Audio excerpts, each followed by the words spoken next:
Shalom bien-aimés, que le Seigneur qui nous réunit soit béni. Il est le maître des temps, le maître des circonstances. Il nous a fait encore grâce pour que nous soyons ensemble en ces jours, enfin, de le louer, de le bénir et aussi de l'écouter. Prions le Seigneur. Nous te bénissons, Seigneur, toi qui, dans ton amour, nous as permis encore d'être là. Nous te louons, notre Dieu, car tu nous as rassemblés. Tu nous as pris chacun de chez lui, notre roi. Tu nous as amenés parce que tu as à nous dire. Mais aussi, Seigneur, Dieu de gloire, tu as écouté notre prière, tu as écouté notre adoration. C'est pour cela, notre Dieu, que tu nous as créés. C'est pour t'adorer. Père, laisse que tu prépares notre cœur à t'écouter encore ce matin. Donne-nous, notre Dieu, à être tout oreille par le Saint-Esprit, afin que, à la fin de ces cultes, nous ayons quelque chose qui vient de toi. Tu as créé par ta parole. Nous croyons, notre Père, qu'en parlant aujourd'hui, tu créeras quelque chose aussi dans nos vies. Père, crée. Nous voulons, notre Dieu Seigneur, te voir créer dans notre vie, dans notre Église. En ton nom, Jésus-Christ, nous avons ainsi prié. Amen. Est-ce que nous pouvons encore acclamer pour le Seigneur?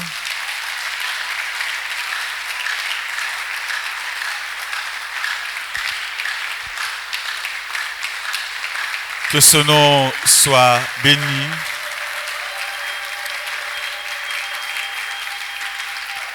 Nous allons nous tenir debout pour lire la parole de Dieu. Je nous propose deux lectures pour ce matin. La première lecture, c'est notre texte de base, Matthieu chapitre 5e, de 13 à 16. Matthieu chapitre 5, 13 à 16. Ce sera là le premier texte. Et puis nous allons aussi lire le deuxième texte dans le livre de Jean, chapitre 2e. Jean chapitre 2, nous partirons du verset 25e au verset 30e. J'ai la version Louis II qui dit ceci. C'est vous qui êtes le sel du monde. Mais si le sel perd son goût, comment pourrait-on le rendre de nouveau salé? Il n'est plus bon à rien. On le jette dehors et les gens marchent dessus. C'est vous qui êtes la lumière du monde. Une ville construite sur une montagne ne peut pas être cachée. On n'allume pas une lampe pour la mettre sous un seau.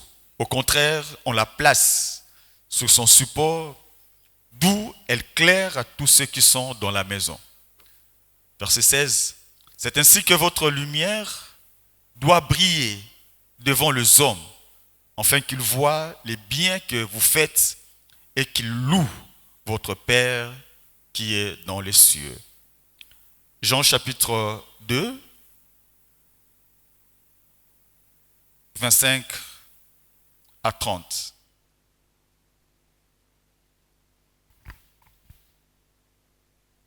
Jean chapitre 2, 25 à 30.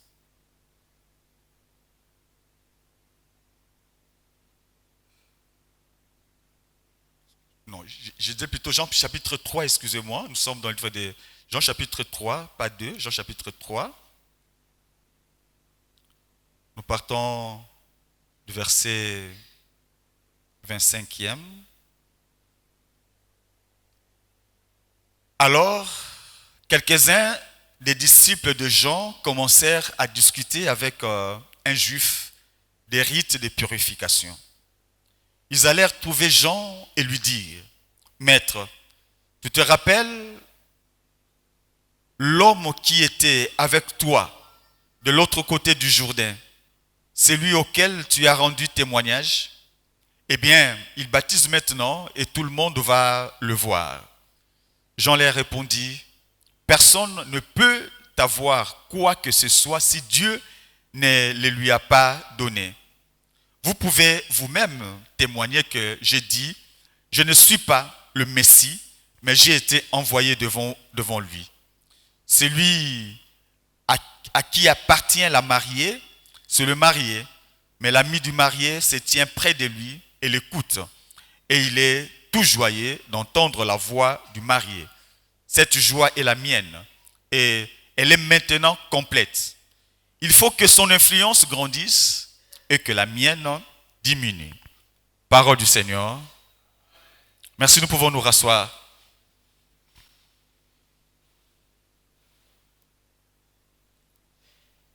La lueur de ta lumière est pour la gloire de Dieu. C'est cela, bien-aimé, le sous-thème que nous développons depuis, je crois, début de notre trimestre. La lueur de ta lumière est pour la gloire de Dieu. Ça s'inscrit dans le grand thème de l'année. C'est les lumières de la terre. C'est nous. C'est nous qui les sommes. Nous, enfants de Dieu, nous, disciples de Jésus-Christ. Bien-aimés, la lueur de ta lumière est pour la gloire de Dieu. Nous sommes lumière. Nous sommes celle de la terre, lumière du monde. Nous sommes lumière. Nous éclairons le monde. Nous éclairons tout ce qui nous entoure. Bien que nous ayons la capacité de le faire, bien que nous ayons, bien aimé, la possibilité d'éclairer le monde, n'oublions pas que l'énergie qui nous permet d'éclairer nous vient de quelque part. Alléluia. Une fois, la Bible dit que Élie devait se réfugier quelque part. Parce que Dieu le lui avait recommandé. Il est allé se réfugier. Pendant un temps, il s'abreuvait de l'eau, de ce torrent de Kérit. Pendant un temps, parce qu'il devait être là, sous la recommandation bien entendu de Dieu, il était abreuvé par l'eau du torrent. Mais c'est fait qu'il y avait aussi la sécheresse. Parce qu'il n'y avait pas de pluie. Parce qu'il n'y avait pas de pluie, s'en est suivi une sécheresse et le torrent n'a pas pu continuer à alimenter Élie. Élie était obligé de quitter le torrent pour aller ailleurs. Alléluia. Le torrent qu'il a abrité pendant un temps, ce torrent qu'il a abreuvé pendant un temps, mais parce que le torrent n'a plus reçu l'eau de la pluie, le torrent a dû laisser partir Élie. Parce que le torrent n'avait plus quoi donner à Élie. Alléluia. C'est pour dire, bien aimé dans le Seigneur, que si nous sommes alimentés de quelque part et que notre source venait de sécher, nous sommes donc inutiles. Alléluia. Nous ne pouvons plus, bien aimé, donner. Nous sommes la lumière. Nous éclairons le monde. Mais notre lumière, bien aimé, nous vient de celui qui est la lumière du monde. Alléluia. Même si nous éclairons, bien aimé, dans les Seigneurs, n'oublions pas que notre énergie nous vient de quelque part.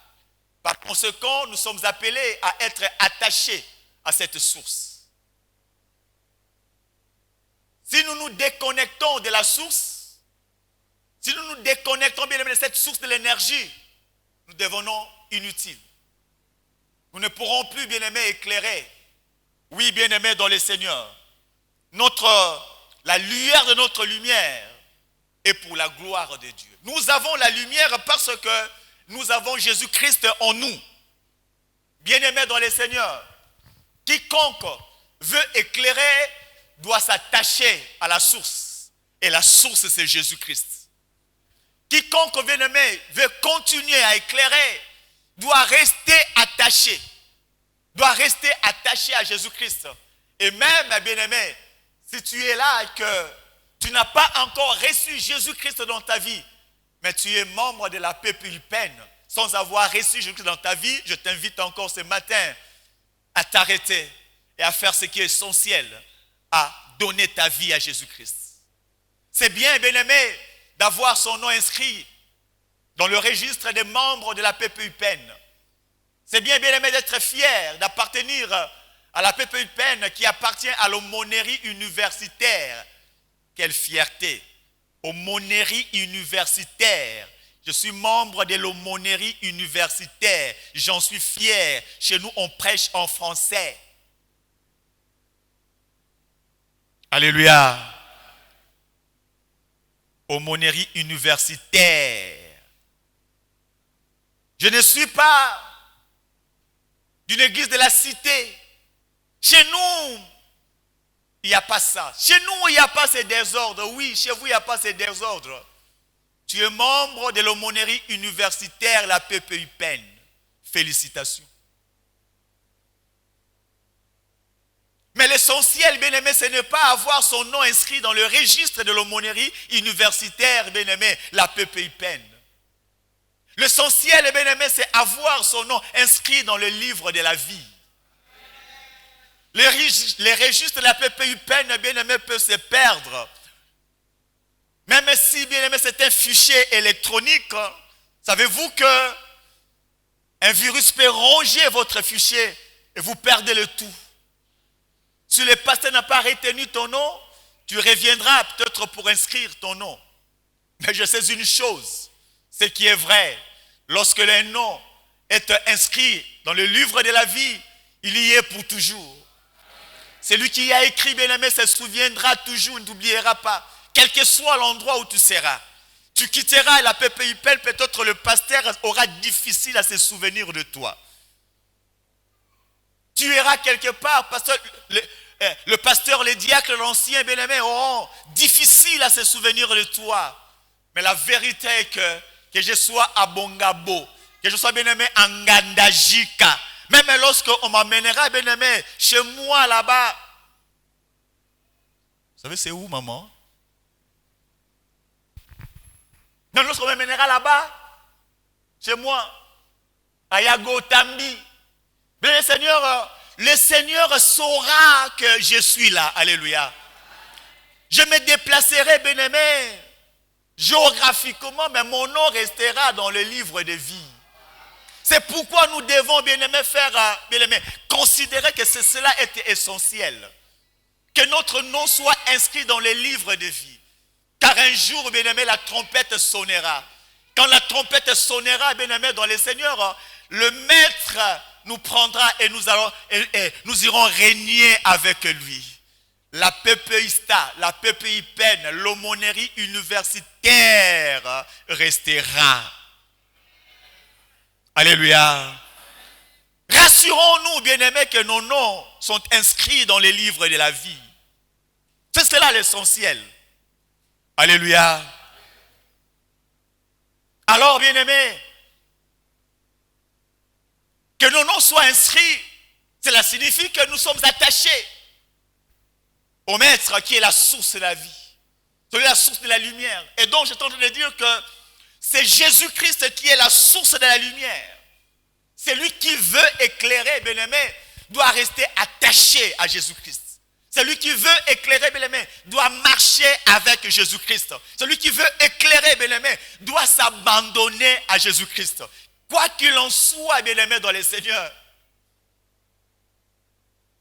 Quoi qu'il en soit. Nous connaissons des délestages. Avec notre électricité. Même lorsque, bien-aimé, il n'y a pas de délestage comme dans notre pays. Mais de temps en temps, bien-aimé, et parfois, mais très rarement, on peut reconnaître, bien-aimé, une rupture. Même de quelques secondes, comme dans d'autres pays. Mais au moins, bien-aimé, il y a cette rupture. Bien-aimé, il y a cette possibilité de rupture, quel que soit le pays où on peut se retrouver. Il y a cette possibilité de rupture parce qu'il y a beaucoup de circonstances, bien-aimés, qui peuvent faire qu'il y ait rupture, même ne fût-ce que pour 1 minute, même pour quelques secondes, quelles que soient les dispositions que l'on peut prendre, bien-aimé, dans ce monde, on connaîtra, bien-aimé, la rupture, même pour 1 seconde. Mais la réalité est que quand nous sommes attachés à Jésus-Christ, bien-aimé, dans le Seigneur, rien, bien-aimé, ne nous empêchera de continuer à éclairer. Alléluia. Lorsque j'éclaire. Même lorsque je n'ai pas, je continuerai toujours à éclairer. Je me rappelle encore de ce témoignage. On nous dit qu'il y avait une bonne. Elle travaillait quelque part. Mais sa maîtresse l'a malmenée. Elle n'était pas bien payée. Mais chaque jour, cette dame chantait. Chaque jour, cette dame bien-aimée priait. Elle était toujours au guet. Elle était toujours joyeuse. Alors, la patronne s'étonne. Mais finalement, c'est quoi? Qu'est-ce qui fait que tu sois toujours au guet? Elle dit, maman, j'ai la paix dans mon cœur parce que Jésus-Christ habite en moi. Ce n'est pas le matériel qui feront que je puisse éclairer ou pas éclairer. Ce qui amène, bien-aimé, à un enfant de Dieu à éclairer, ce n'est pas parce qu'il a bien mangé, ce n'est pas parce qu'il n'a pas bien mangé, car il y a des gens qui sont zélés lorsqu'ils n'ont rien. Mais lorsqu'ils auront quelque chose, bien-aimé, leur zèle disparaît. Il y en a aussi, bien-aimé, ils sont zélés lorsqu'ils ont quelque chose. Lorsqu'ils n'ont pas, bien-aimé, ils ne savent plus servir le Seigneur. Mais Dieu nous appelle, bien-aimé, à le servir dans toutes les circonstances. Alléluia. Lorsque nous sommes attachés à Dieu, bien-aimé, ce n'est pas la mort, ce n'est pas la nudité, ce n'est pas la famille, bien-aimé, ce n'est pas quelque chose qui peut nous séparer de l'amour de Dieu. Aussi longtemps que l'amour de Dieu est là, bien-aimé, dans le Seigneur, il y a donc possibilité de continuer à éclairer. Alors, bien-aimés, retenons, c'est Jésus-Christ qui est la source de la lumière. Et nous devons nous attacher à lui. S'attacher à lui, bien-aimés, dans toutes les circonstances. S'attacher à lui, bien-aimés, lorsque nous n'avons rien. S'attacher à lui lorsque nous avons. S'attacher à lui lorsque nous avons peu. S'attacher à lui lorsque nous avons beaucoup. Continuons, bien-aimés, à rester attachés à ce Christ. Voilà, bien-aimés, dans le Seigneur, c'est que nous devons connaître en premier lieu. Jésus-Christ, la source. Et si nous sommes attachés, nous avons donc la possibilité d'éclairer. Si nous sommes attachés, bien-aimés, à Christ, quel que soit ce qui peut nous arriver, bien-aimés, la paix sera dans notre cœur. La joie sera présente. Même lorsque je pleure, bien-aimé, je sais que je suis en train de pleurer dans la main de Dieu. Je pleure, oui, mais je sais que le Seigneur m'a gardé dans sa main. Je ne pleure pas en dehors de la main de Dieu. Je pleure, oui, je continue à pleurer parce que ce que je recherche, je n'ai pas encore obtenu. Je pleure parce que ce que j'avais, j'ai perdu. Je pleure parce que mon corps est en train de souffrir. Je pleure parce que je vois mon enfant malade. Je pleure parce que j'ai perdu mon emploi. Mais quand je continue à pleurer, même si je pleurerai longtemps, mais je pleurerai dans la main de Dieu. Je ne pleure pas en dehors de cette main. Quand je pleure dans la main de Dieu, c'est que je suis encore en sécurité. Quand je pleure dans la main de Dieu, c'est que non, il y a encore possibilité de reprendre. Quand je pleure dans la main de Dieu, c'est que non, il y a encore possibilité de vivre. Alors, je resterai, je compte, même s'il faut que je continue à pleurer, bien aimé, je continuerai à pleurer dans la main de Dieu, car c'est lui qui est la source de toutes choses. Alors, quand je continuerai à pleurer, même quand je pleurerai, bien aimé, même mes pleurs, bien-aimés, attireront les mondes dans le Seigneur. Parce qu'il reste la source. Attachons-nous à Jésus-Christ. Alléluia. Alors, bien-aimés, cette lumière que Dieu nous donne, cette lumière, bien-aimés, que nous reflétons venant de Dieu, se présente sous plusieurs formes. Ça se présente sous la forme d'un témoignage de notre conduite, de notre comportement. Lorsqu'on nous voit, On peut reconnaître que nous sommes enfants de Dieu par notre manière de nous comporter, par notre manière de parler, par notre façon d'agir. Voilà, bien-aimés, on reconnaît que la parole de Dieu est entrée en nous et la parole de Dieu, bien-aimés, ressort sous une forme d'un bon comportement. Bien-aimés dans les Seigneurs, la parole de Dieu qui est une sémence que le Maître répand, chaque jour il répand. Chaque jour nous écoutons la parole de Dieu, à la radio, à la télé. Chaque jour, bien-aimés, nous lisons la parole de Dieu. Et Dieu est en train de s'aimer. Dieu est en train de s'aimer. Toute sémence, bien-aimés, sort avec une autre forme. Alléluia. Avec une autre forme. De même, bien-aimés dans le Seigneur, la parole que nous recevons doit sortir, doit croître, doit germer. Et quand la parole de Dieu germe dans notre vie, on doit voir notre vie changer. Alléluia. La parole de Dieu est sémée afin que nous puissions produire de bonnes œuvres. La parole de Dieu est sémée en nous afin que nous puissions changer notre vie. La parole de Dieu est sémée en nous afin que nous ayons un bon témoignage. La parole de Dieu est sémée en nous afin que nous la saisissions et que nous puissions vivre les grâces de Dieu. Que nous puissions vivre même les miracles de Dieu, la parole de Dieu. Quand nous saisissons les promesses de Dieu bien-aimé dans les Seigneurs et que nous recherchions la grâce de Dieu, le Seigneur le manifestera. Alléluia. La parole de Dieu est sémée. La parole de Dieu promet la guérison. Et moi, j'ai saisi cela. Et moi, bien-aimé, je demande la guérison. J'aurai la guérison dans ma vie. La parole de Dieu est sémée. Je veux le miracle. J'aurai le miracle dans ma vie. Car cette sémence, bien-aimé, dans le Seigneur, quand ça entre en nous, bien-aimé, ça germe sous une autre forme. Mais pas seulement le miracle. Alléluia. Pas seulement le miracle. Mais surtout, bien-aimé, notre comportement, notre conduite, notre témoignage. Alléluia. Notre conduite. Elle doit commencer par nous transformer. Si cette parole que nous écoutons jour après jour n'arrive pas à nous transformer, alors bien-aimé, c'est quoi là? C'est un miracle. Amen.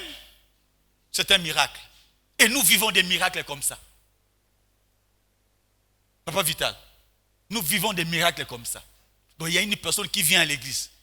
Depuis jusqu'à on prêche, il écoute. On prêche, il écoute. Mais lorsque la parole de Dieu n'arrive pas à vous transformer, donc c'est un miracle. N'est-ce pas un miracle? Bien-aimé du Seigneur, vous voyez mes lunettes ici? Si je jette ça sur le pavé, ça doit se casser. N'est-ce pas? Et si je jette ça, ça ne se casse pas. N'est-ce pas un miracle? Alléluia. Donc nous vivons des... L'église est pleine de miraculés. Tout le monde a miracle. Tout le monde a miracle dans la vie. Vous cherchez des miracles. Il y a des miracles dans l'église. Beaucoup de miracles. Une personne peut-être qu'on a cette église à bon ou à Nakate. Mais la parole de... Cette même parole qui a été prêchée et qui a transformé les uns. Mais cette parole n'arrive pas à transformer les autres. Mais c'est un grand miracle. Alléluia. Un grand miracle. Oh. Bien-aimé, si tu es ce miraculé, je te respecte. Alléluia. La parole de Dieu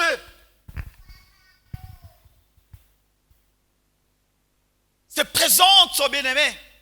Ça germe sous plusieurs formes.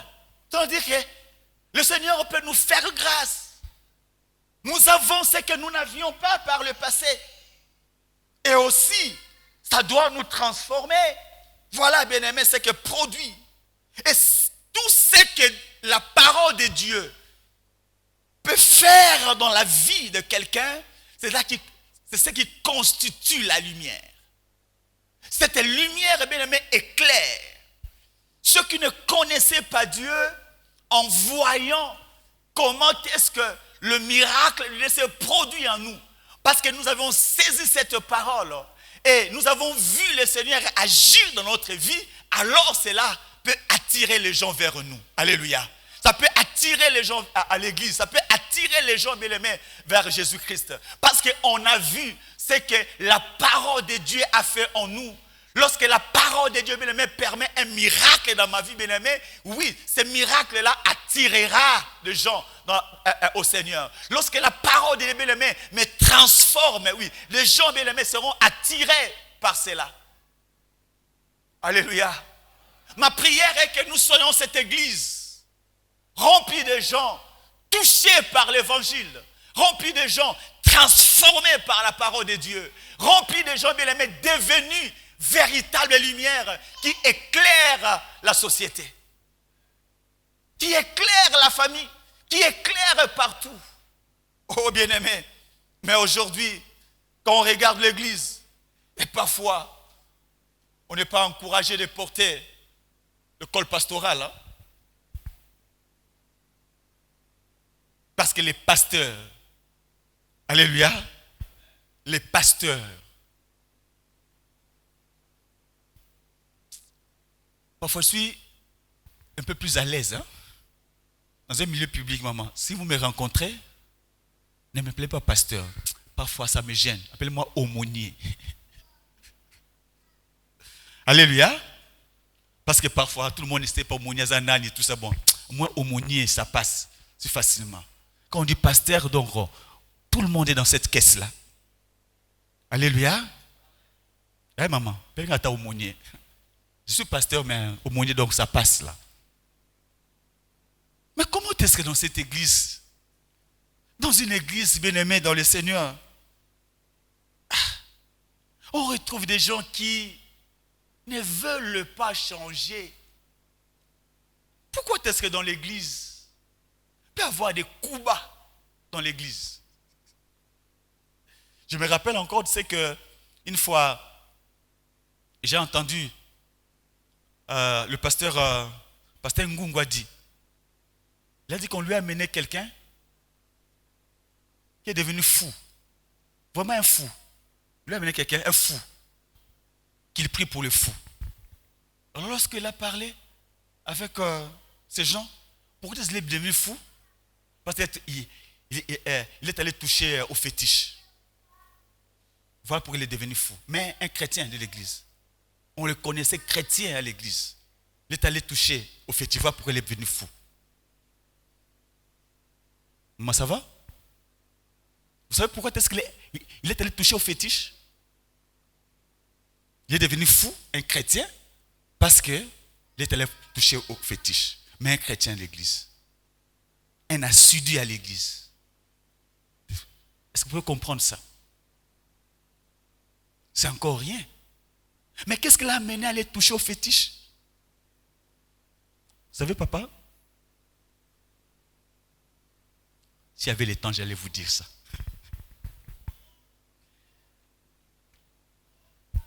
Ça va? On peut le dire prochainement. Alléluia. Il est allé toucher à comment fétiche. Pourquoi? Parce qu'il voulait devenir diacre à vie.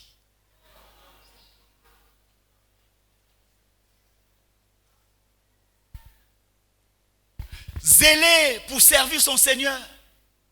Il ne veut pas quitter le comité.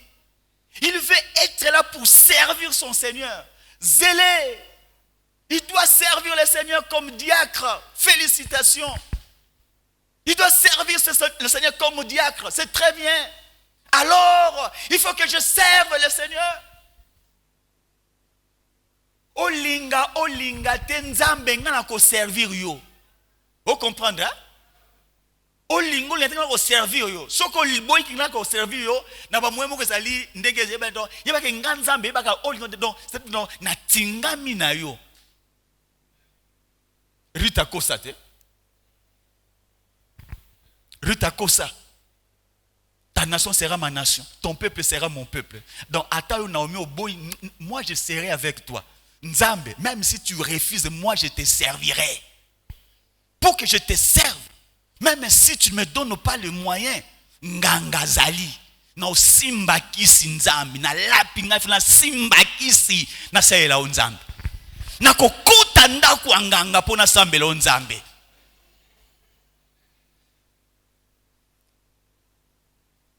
Alléluia. Est-ce que ce n'est pas un miracle ça? Un grand miracle. Amen. La parole de Dieu nous permet d'éclairer. Quand elle entre en nous, elle sort sous une autre forme. Une bonne conduite. L'amour, la patience, la joie, le pardon, la persévérance. Voilà, bien-aimé, c'est que la parole de Dieu, bien-aimé, produit. Mais lorsque la parole de Dieu n'arrive pas à produire tout cela, lorsque la parole de Dieu n'arrive pas, bien-aimé, à produire l'amour, lorsque la parole de Dieu n'arrive pas à éliminer les mésententes au milieu de nous, lorsque la parole de Dieu n'arrive pas à éliminer les poisons au milieu de nous, bien-aimé, ça devient compliqué. Compliqué. Il y a des pasteurs aujourd'hui, avec raison parfois, qui ne boivent pas, qui ne mangent pas, partout, même à l'église. On lui donne de l'eau, il ne prend pas. Et tout le monde veut avoir sa bouteille d'eau. Pourquoi? Parce qu'on n'a pas confiance de ceux-là qui sont. Mais la parole de Dieu, qu'est-ce que tu fais, parole de Dieu? Alléluia. Qu'est-ce que la parole de Dieu fait encore? Avant, on coupe besoin de toi, parole de Dieu, toi qui n'arrives pas à nous transformer. Oh, que Dieu nous fasse grâce. Que l'amour revienne dans son église. Que Dieu nous fasse grâce. Que le pardon demeure au milieu de nous. Que l'amour, que le Seigneur nous fasse grâce. Afin que sa parole nous transforme réellement. Que Dieu nous fasse grâce. Je me demande aujourd'hui, où est passée cette race de chrétiens? Cette race de chrétiens qui se soutenaient réellement, qui ne visaient pas d'intérêt quelconque. Oh, que la parole de Dieu revienne. Alléluia. Que la parole de Dieu vienne recréer cette race qui se perd, cette église. Parole de Dieu. C'est ainsi que nous serons lumière. C'est ainsi que le monde va nous respecter. C'est ainsi que le monde, bien-aimé, respectera l'église. Parce qu'il aura vu des hommes, des femmes différents de ceux qui sont dans le monde.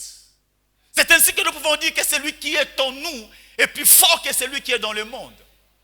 Celui qui est en nous, bien-aimé, doit nous apprendre, doit, bien-aimé, nous constituer un corps, nous constituer des hommes capables, bien-aimé, de se pardonner, capables de s'aimer réellement, bien-aimé, capables d'éliminer la possibilité de coups bas au milieu de nous.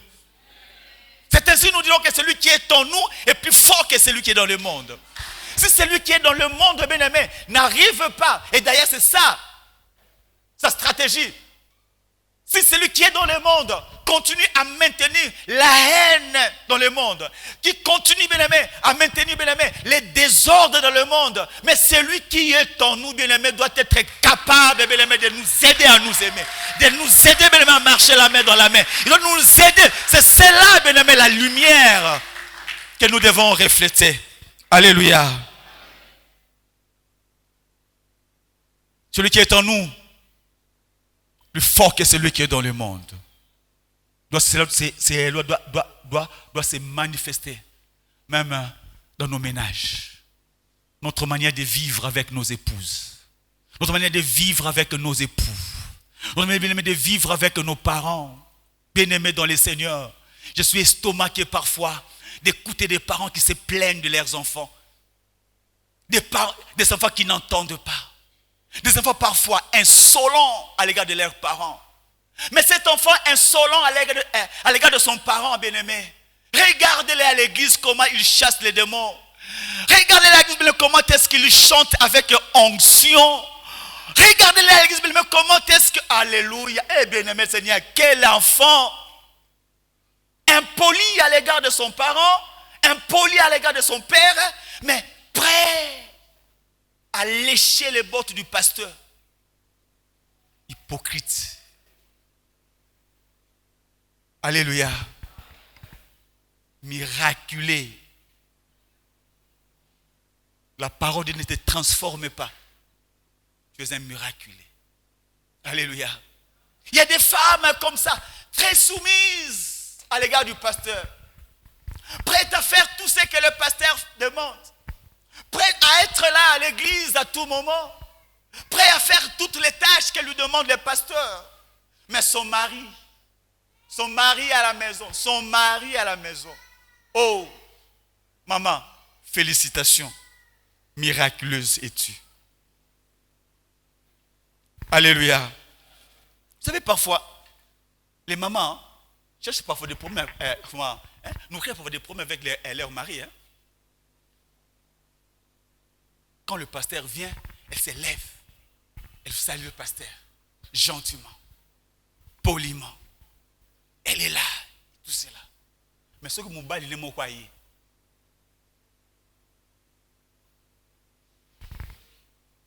Alléluia. So mon bal, il est mon foyer. Donc, on dirait mon toisate. On dirait mon quotité. On dirait mon quotité. Mais le pasteur, il y a des moments comme ça. Son pasteur l'a appelé. Au téléphone, Azagi Ofanda. Allô papa, à télémi. Papa, oui papa, à télémi. Pasteur Zomo na téléphone. T'as la respect na téléphone. Parce que c'est le pasteur qui donc pas l'abisso.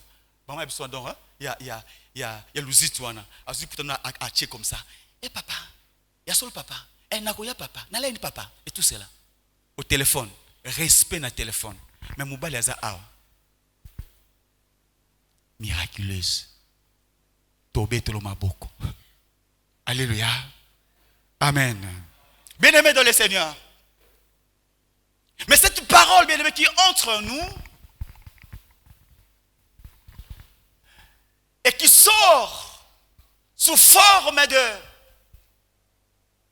de grâce, sous forme, bien-aimé, de changement de notre comportement. Cette parole est caractérisée de deux éléments. Le premier, bien-aimé, ça concerne l'homme, le bénéficiaire. C'est le bonheur. Lorsque la parole de Dieu est libérée, c'est pour apporter le bonheur. Alléluia. C'est pour apporter la joie. C'est pour apporter, bien-aimé, la transformation.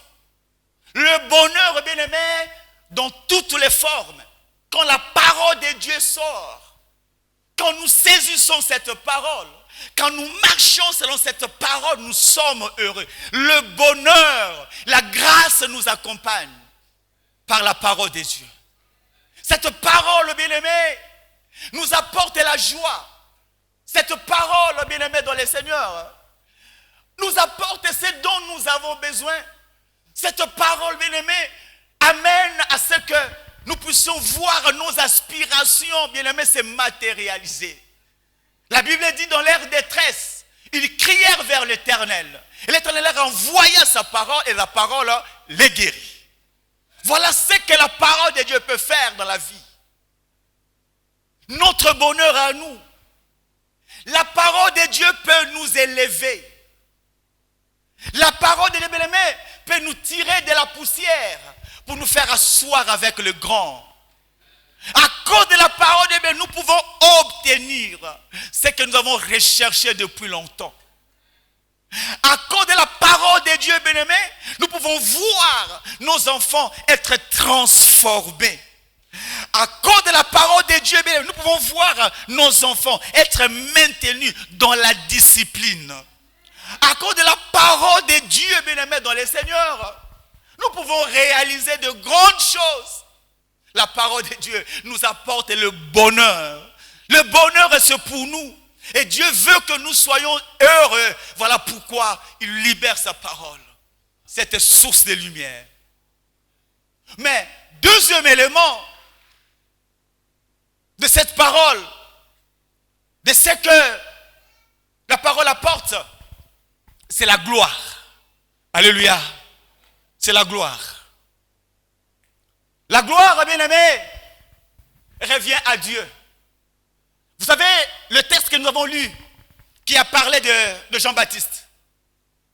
Jean-Baptiste est devenu ce qu'il est devenu. Célèbre tel qu'il était à cause de la grâce de Dieu. À cause de cette parole que Dieu avait libérée des siècles avant même sa naissance. Cette parole s'est matérialisée. Jean-Baptiste est venu au monde. Jean-Baptiste, bien-aimé, a prêché. Jean-Baptiste, bien-aimé, a préparé le chemin du Seigneur. Et il a dit que celui qui viendra après lui, il baptisera du feu et du Saint-Esprit. Et il est venu. Et lorsque, bien-aimé, il est venu, Jésus-Christ après aussi a apparu. Il a commencé aussi à travailler. Alors les disciples de Jean-Baptiste ont constaté qu'il y avait des gens qui allaient plus chez Jésus que chez Jean-Baptiste. Alors ils sont venus lui dire, maître, voici celui que tu as baptisé de l'autre côté. Lui aussi il a commencé à baptiser et les gens vont vers lui. Alors Jean-Baptiste va dire, vous êtes vous-même témoin que je vous ai dit que je ne suis pas le Messie.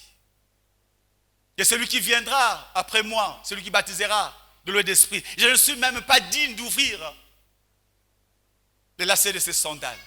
Qu'il croisse et que je diminue. Alléluia. Qu'il croisse. Mais Jean-Baptiste a compris cela. Vous êtes venus vers moi, c'est une grâce. Vous êtes venus vers moi, oui. Cet honneur que j'ai. La dignité que j'ai aujourd'hui. La notoriété que j'ai aujourd'hui, ce n'est qu'une grâce. Alléluia. Bien-aimés dans le Seigneur, laissez-moi encore souligner cela. Tout ce que nous sommes, c'est seulement la grâce. Sans la grâce, nous ne sommes rien. Sans la grâce, nous ne pouvons rien. Nous ne pouvons même pas parler. Vous parlez bien français. Vous parlez bien espagnol. Vous parlez bien, bien-aimé. C'est encore là une grâce. Parce que Dieu vous fait grâce, voilà pourquoi vous parlez. Parce que Dieu vous fait grâce, c'est pourquoi, bien-aimé, vous avez même la possibilité de faire votre maquillage. Parce que Dieu vous a fait grâce.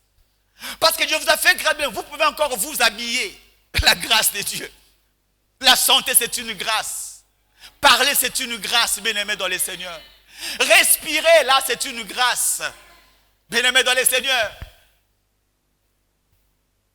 C'était le mois passé. Vous vous rappelez, frère? C'était le mois passé. Je suis sorti de la maison, bien habillé. J'étais bien habillé ces jours-là. Ça va? J'ai tourné, retourné devant le miroir. J'ai regardé, j'ai vu, oh, quel bel homme. Il était vraiment là. C'était bien. Alors je suis sorti, c'était un dimanche. Je suis allé, j'étais un peu en retard, j'ai couru, je cassais que bon, ces jours, je n'avais pas de véhicule et puis je suis arrivé à l'église et tout ça. Quand j'arrive déjà en retard, 2 minutes après, on m'accorde la parole et j'ai commencé à prêcher. Je devais aussi célébrer la Sainte Seine et tout cela. J'étais là, j'étais en train de parler. Je parlais bien. Je parlais bien. Et je parlais. Et puis, vers la fin, je sens que je commençais un peu à perdre la force. Je dis alors, je dois vite arrêter pour faire la Sainte Seine et puis aller me reposer. J'ai atterri brutalement ces jours-là de ma prédication. Je descends là pour commencer la Sainte Seine. Et alors, j'ai commencé à parler. Et alors, j'ai commencé à répéter. Et alors, j'ai voulu, alors je prends la coupe pour ça. Je n'ai même pas pu soulever la coupe. Mais je ne me rappelle pas comment je m'étais retrouvé sur le siège. On m'a amené là. Alléluia. J'ai commencé à parler. D'ailleurs, on me l'a dit après. J'ai commencé à répéter la même chose. C'est ainsi les anciens qui étaient les compris. Ah, ça ne va pas avec les pasteurs. Ils sont venus. Quand est-ce qu'ils sont venus, je n'ai pas vu. Mais je me suis retrouvé, bien-aimé, sur la chaise. On commençait même à me déchausser. Alléluia. Mais quand je sortais, j'ai vu, c'est un bel homme là, dans le miroir. Il était bien habillé. Et à un moment là,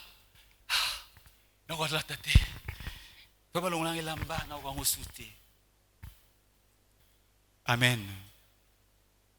La bonne santé là, une grâce. Quand je parle là, c'est une grâce. Une minute après, je ne sais pas qu'est-ce qui peut m'arriver. Mais tant que je suis là, c'est vraiment une grâce. Alléluia. Ngolu. Tout ce que nous sommes est Ngolu. Jean-Baptiste a compris cela. C'est pourquoi il dit non, Amata, Nganakita. Alléluia. Je veux dire, bien aimé, tout ce que Dieu fait, bien aimé, c'est pour notre bonheur. Mais quand Dieu t'accorde cet bonheur, fais une chose. Efface-toi. Ne fais pas une chose. Ne prends pas la gloire. Alléluia. Tu auras le bonheur parce que tu en veux. Et Dieu veut que tu aies ce bonheur. Mais lorsque tu auras le bonheur, bien-aimé, ce bonheur sera comme cette lumière. Le bonheur sera comme cette lumière, bien-aimé, pour éclairer. Afin que l'on connaisse que tu as un Dieu vivant. Le bonheur que Dieu t'accordera, afin que l'on réalise que ton Dieu est vivant. Afin que l'on réalise que tu as un Dieu qui t'aime. Afin que on réalise que tu as un Dieu puissant. Afin que l'on réalise qu'on ne peut pas mettre la main sur toi n'importe comment parce que ton Dieu est le Tout-Puissant. Voilà, bien-aimé, pourquoi est-ce que Dieu te fait cela. Et ceux qui doutaient même de ton Dieu, bien-aimé, ils vont déclarer que réellement tu as un Dieu vivant. Et le Seigneur t'accorde ce bonheur-là. Mais quand le Seigneur t'accordera ce bonheur, bien-aimé, retiens-toi de faire une chose. Ne prends pas la gloire de ce bonheur. Ne prends pas la gloire, bien-aimé, qui ressort de ce bonheur. Tu es jolie, je te vois jolie. Tu es belle, je te vois belle, bien-aimé. Tu es en bonne santé, bien-aimé. Gloire à Dieu. Mais tout ce que Dieu fait pour toi, bien-aimé, c'est pour ton bonheur. Oui, ton bonheur, ne tire pas la gloire à cela. Efface-toi. Jean-Baptiste, bien-aimé, a obtenu une grande notoriété. Même Hérode avait peur de lui. Parce qu'il parlait. Alléluia. Mais dans tout cela, lorsque on est venu lui dire que non, Jésus peut abandonner et bandeko. Yamata nganakita. Alléluia. Dieu va te visiter, bien-aimé, dans le Seigneur. Dieu va marcher avec toi. Dans ta famille. Si pas toi individuellement, même tu le verras même dans tes enfants. Tu peux voir même dans ta famille. C'est-à-dire que tes prières seront exaucées. Ça sera pour ta joie. Ça sera pour ton bonheur. Mais lorsque Dieu t'aura donné tous ces bonheurs, là, bien-aimé, sache que la gloire, c'est pour ton Dieu. Que le Seigneur nous aide à comprendre cela. Que le Seigneur bénisse sa parole. Au nom de Jésus.